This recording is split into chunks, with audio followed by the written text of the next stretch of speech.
Hey Village, welcome. If you're new, welcome to your Marriage Village, where I provide resources to foster healthy marriages. Please like the video, share it, comment, subscribe, and let's together as a village build healthy families. All right, so today I want to talk about Kevin Samuels.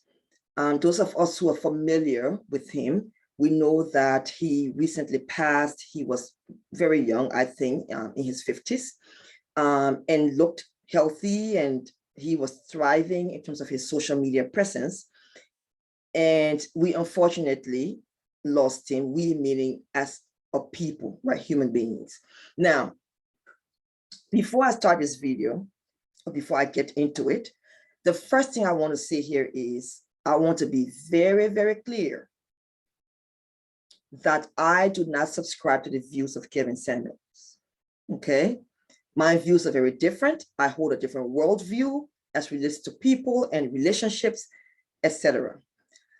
You all know what I do for a living, and you know that I have spent years, over 15 years, training to be a marriage and family therapist, specializing in trauma work. So I am not one who speaks to people any way I feel like. Even prior to this, I wouldn't do it. I have a heart that is focused mainly on healing and not hurting, wounding, or destroying people. So I just really want to talk about that. I'm not here to wound anyone. I don't encourage people wounding anyone.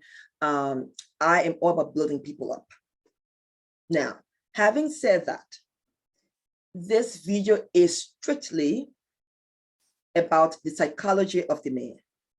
That's really it for me. I want to talk about why I think Kevin Samuels was the way he was, especially in the way he communicated to women. So let me just give a little background here before I share.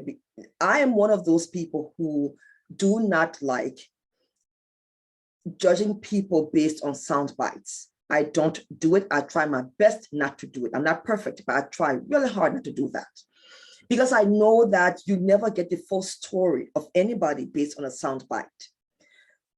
So the first time I became familiar with Kevin Samuels was through his average at best video that he did with this female caller who, I guess had high standards for men, and he had asked her to grade herself, and she graded herself, and then his comment to her, in addition to other things he said to her, was "you're average at best."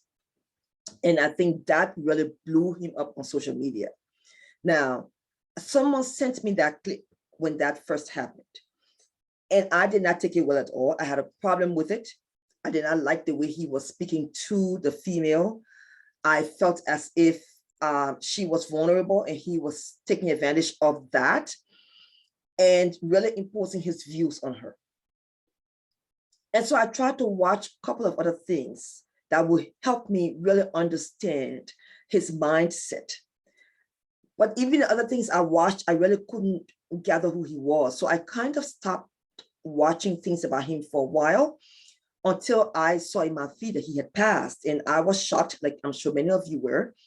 So I decided that once people started to ask me what I thought about him, and I saw people commenting about him, I decided that I would try to find a video that would give me a better picture of who Kevin Samuels was, and really gave me a window into his life.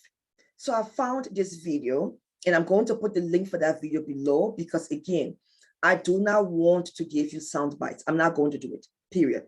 I want you to watch the video so that you have the full context of what I'm talking about. But this video was an interview about his life. And in this video, what he did was to really, I think, document his childhood. Now, he was very careful not to talk about his mom a lot. So he gave general description about his childhood, but he talked about his father not being present. I believe the father had 10 children or more. Don't quote me on this, but I remember the number 10. And I believe he was an only child for his mother. his father was not present in his life. Like I said, I think he saw his dad twice at most. So now, what I also gathered from him in that interview about his life was that he, as a young man, had overcome cancer. I think it was Hodgkin's lymphoma. He had overcome cancer. He was in school for engineering. Obviously, he was a bright fellow, was in school for engineering. He also couldn't finish because of the illness. So he went on to do sales later on after he recovered from the cancer. He went on to do sales. He did very well as a salesman. Then he went on to do fashion design. And so, well, really, he became a stylist. Okay, so he styled people. So he did that, and he did very well also styling people. And as you saw, he was pretty fashionable. So then somehow he became this relationship advisor. And people started calling in and I guess taking advice from him. So he became sort of an authority to those who saw him as such. Now, this brings me to people's views regarding how he spoke to women, right? And one of my daughters would say, Mommy, he took advantage of women who were, vulnerable. And I agree. And I also say that he took advantage of them because not only were they vulnerable, but because they were in very lonely spaces, okay? And I'll talk about that a little bit more. So Kevin Samuels experienced abandonment and possibly neglect. Now, what we know in the trauma world is that abandonment and neglect are two of the worst traumas that a child can experience. Let that sit in for a little bit. So, having experienced those two things, am I surprised that Kevin Samuels had the approach that he had towards women regarding men being involved in their children's lives and women trying to work out their relationships and giving men the benefit of the doubt? I'm not surprised. People find purpose, most of us find purpose in our pain. Many of us who are healthcare professionals, doctors, psychologists, therapists, physical therapists, many of us go into these different fields because we have some kind of life experience that gives us the empathy to serve people well in these fields. So people find purpose out of their pain. And I very strongly feel like Kevin Samuels' purpose, he felt, was to change the minds of women as relates to men, because he felt like possibly he missed out on having a male figure, a male presence in his life. And I gathered this from watching that interview.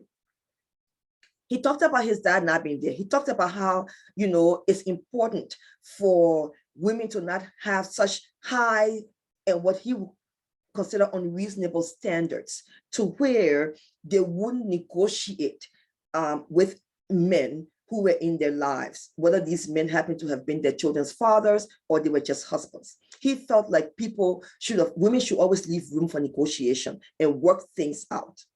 And again, this just takes me right back to his childhood, to the fact that he didn't have a dad present in his life. And that is probably the one thing that he missed the most. That probably brought him the most pain as a child and even as an adult. Obviously, the man was not healed from his trauma. It came across in his videos, in his interviews. He was not healed. Now, because people find purpose in their pain, we know that his lifetime, at least his adult lifetime, was spent advocating for men, right? However, I don't know how many men called into his show, but I know that a lot of women called into his show. And so women were calling, desperate to be heard, and maybe even seen, but I think more so heard. And as they called, he listened. And as he listened, he would then scrutinize their statements. And he would try to convince them that what they felt was not right regarding the exes or men in general. Now, we know that when children are little, there are two things that they need. And by the way, they're the same two things that adults need. I've talked about this many times. And those two things are accessibility and responsiveness, right? When I call you, will you answer? When I need you, will you be there? Am I going to have access to you as my parent, as my primary caregiver?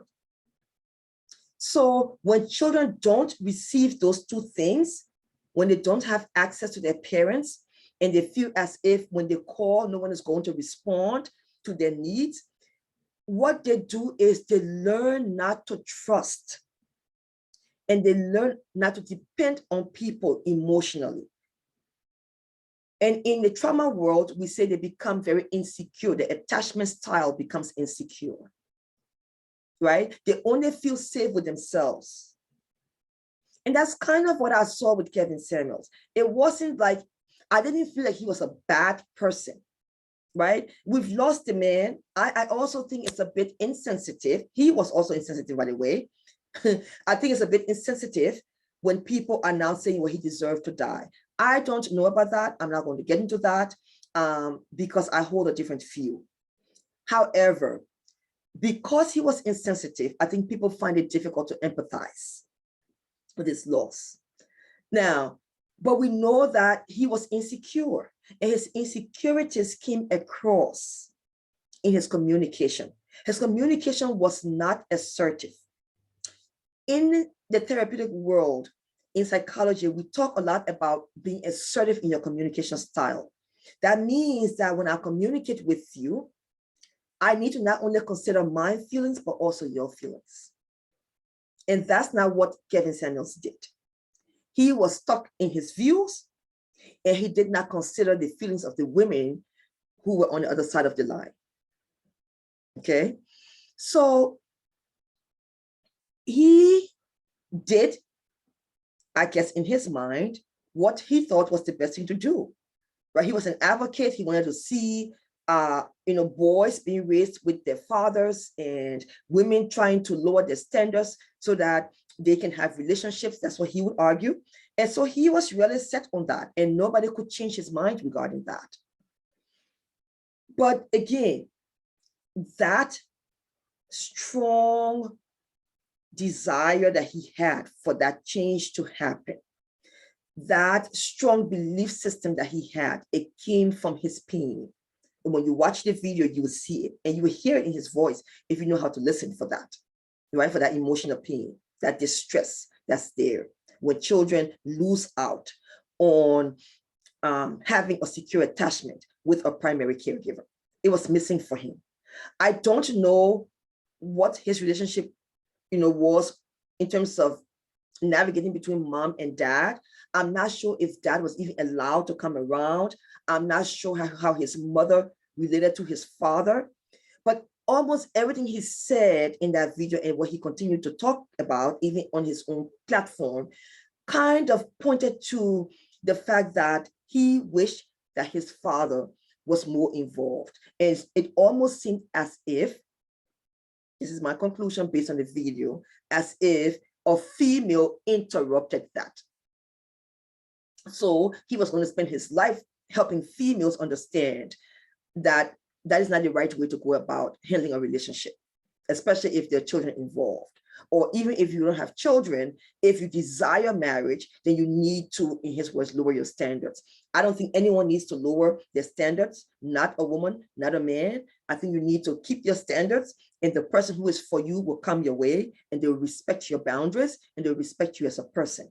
But that was his view, right? Now, I want to talk about the women Because I feel like even the people who claim to be advocating for these women, who Kevin Samuels spoke to in derogatory ways, according to many and myself, I feel like we also then bash the very women that we're trying to protect. And here's why. There is a quote that I really like, and the quote comes from someone else, but I heard it through Sue Johnson, who is a relationship expert, especially when it comes to trauma work with couples. And she talks about, in one of her books, she talks about the fact that strife is better than loneliness when it comes to someone who's experiencing trauma. Strife is better than loneliness. Why do I think it's important for us to understand the women in that context? Many of the women who call on to this show were experiencing relationship traumas, from small T's all the way to complex trauma. They have gone through divorce. Some of them have been abused, right?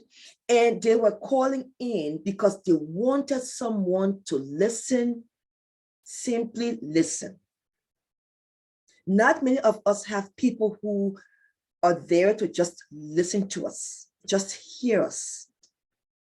And for many of them, I guess they felt like someone listened. Someone decided to set aside time in the day to hear their story, or sometimes their stories.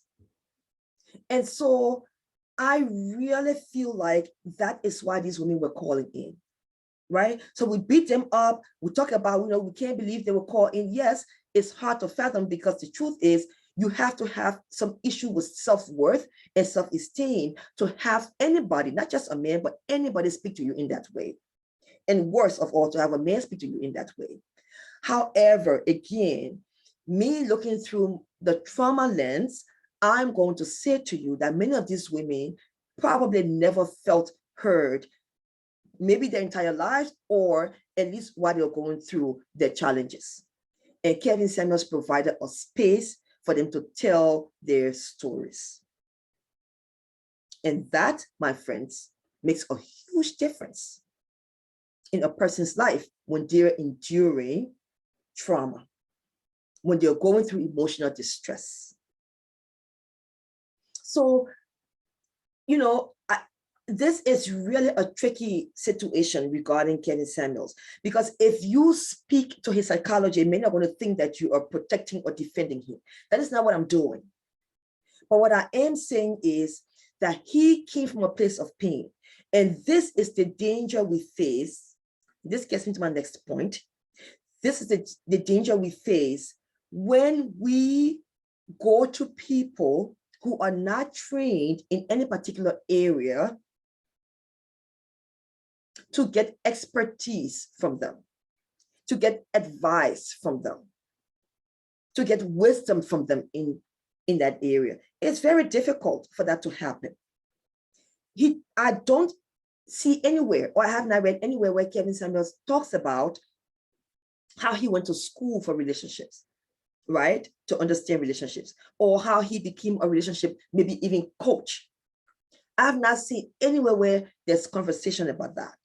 The man was an engineer, turned to a salesman, turned to a stylist, and then became an advisor to people on relationships without going through the training. But again, do I understand it? Yes. Why? Because I know that people who are hurting sometimes just want to be heard. They just want to be heard. And so Kevin Samuels heard these people. He heard these women. He heard these men. There are many men out here who are talking about how they changed their lives because of him. And many say they changed their lives for the better. So how do we argue with these people? How do we say to these women who are also out here, some of them saying that he gave them a new perspective on relationship and marriage and family values? How do we argue with them? We don't. I think what we do is we learn the lesson from Kevin Samuels' story, and we apply wisdom as we go forward in life. Those of us who are here. If you're hurting and you're going through emotional distress and you're going through trauma, any kind of traumatic event, be it a divorce, it is traumatizing for many people, right? Be it a severe breakup that leaves you feeling very alone, it's important for you to seek professional help. And I'm not saying come to me, I'm saying find a professional, right? Seek professional help. It's critical for you to do that. When we go to people who don't have formal training, then we get informal advice. And that's what happened in the case of Kevin Samuels and the women who called his platform. Okay, so that's really what I want to talk about today. I don't want to beat the man up. He's already dead. He is a father. He is a son. And there are people who are really grieving his loss this very moment. So I want to be sensitive to that. Even if he couldn't be sensitive to other people, I want to do that. So this is really what I want to talk about. And I want us to really, in honor of the women that we're trying to protect, those of us who are women out here, I want us to be better listeners to our sisters. Be ears and eyes for them. Sit with them. Better yet, do it without judgment.